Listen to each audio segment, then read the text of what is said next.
Ngithi suka ngaphansi kwaleso sihlahla ngoba kwaphela umuntu ngonyaka odlule nawe lingadimali ukuthatha ngenisini inkosi impela uyosho ukuthi ngasho ubusufile. Laphelela memezi inceli kagolide phansi ekhaya iziqala wena ubhanyupala beyikhotha khona isimiza intwasha njomlando ethinyweni emaqede zayishiza ethekeli zababhemu. Usehoya lofana kanandaba nomthanda nozolove nganoma umama ozala mna noma kunjalo ngiyabathanda abantu omfakaziwo futhi. Ngithi mina nginandaba nokulima nokuhlupha ovele babengekho manje kodwa yibo labo abajiqeza kakhulu amehla ubheke sezamile imthambo lemaceleni fomnanzi ukuthi nomuntu avela wafaka ensimini esendima qeda afike inyo yamlutha nawo lutha ngangekho mina lapho. Inkonzo emdaka evele ngeluntu edibheni kwavele waqala ukuthi inkuzona inkunzoda noma kunjalo abagcinalo babeluka amabala bethi khona kanjena nje ayithembe ithembelele kalokhu zangasekithi mina ziyekele lezo zalo mama munyana zilutho nathi. Ijerimane lasinda lalodwa phansi emgodini antamanyonke afela khona. Kuseyiso njalo isikhova esithakade emini kwebala ngithi esakini isithakade ebusuku ngoba siphethwe yibugwala na. Kuseyiyo njalo ethi induku ehlebo nentombi zasekhaya nezakabulawa zatholele endleleni azishiyanga zathi azihamba nazavuka zaphekele yadla sethe amaqedi kusutha yabo. Ngenduka Moses mina la kahle khona kuyazwakala abafana bami namanje sekuzozwakala-ke manje. Ngayishaya le ngoma emnandi kwababazi umfana kadlalula phansi ekhaya kwelaseGwilitsheni umabona bulawa wathi mvuse ukhonkotha kwezinto ezineyishamkhulungwane nje mamvu ekuseni ngathola kungekho ngisho noyedwa olonyiweyo. Wathi sengumabona bulawa mina inyoka ehlazana lapho engihamba khona ngetemkhonto namareza kanye namanarithi kazizophephela. Ngemzamo yami pho ngase ngithi mina vele impilo imnandi ngezitha mfana kadlalula qhubeka nje unephambili.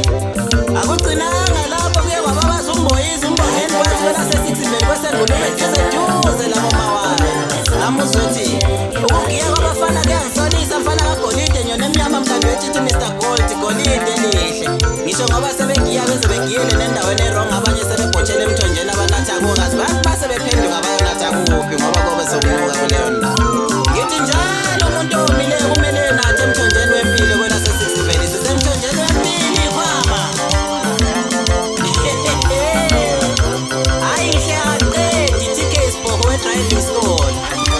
Uthi TK mlando ethi ngizobunye ukubiza ngoToki Vibe le efena boss bogodla wathi ubani. Hayi sikubize ngegama lakho mpela abantu uqhathanzipho. Ujeketa vele ubani nalo yes amanje ubani uqhathanzipho ujeketa uyakuzwe ngayo. Hey wena mfana ungumculi lokule mali ungumculi lobusomabhizinisi kanti mina nawe vele siqhathaniswa yini? Yini le wenza ukuthi njalo mawuqala ungene estudio uthi uyabhala ingoma zakho ufike igama lami emlalengwani. Ngimeze njani TK we-driving school umuntu mayenza kanjena?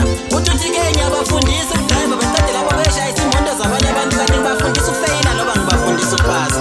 Hayi vele umuntu njalo mntaka bami. Wena mfana Khathanzipho Jeketa ongagezi bazokubulala uJeketa ngamahhamula mhlaka kuthola ukuthi uyabaromba iy'mali zabo. Ujeketa wena lo uyathenga igolide kanti lelo golide ulithenga ngani? Ngiye ngafonelwa ngumalokhuze ekhala lapha emlando ethi wawuqinisile mawuthi indoda wane nemlenze enamathelene ngathi yomfazi. Phela hayi kunzima la ekhaya indlala iyabulala imali yonke sidla yonke imali lana kodwa yeyi imali phela ikwazi ukuhlalisa umuntu wesifazane emendweni.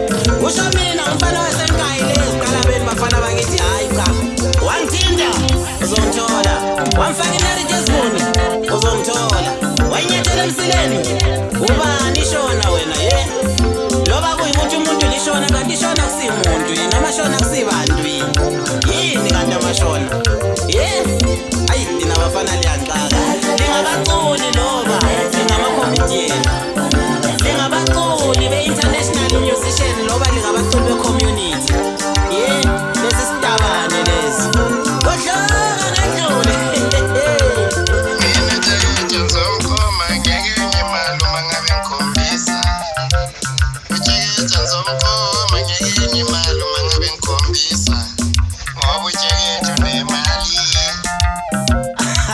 Kahle kahle wena umlandeli wami wena.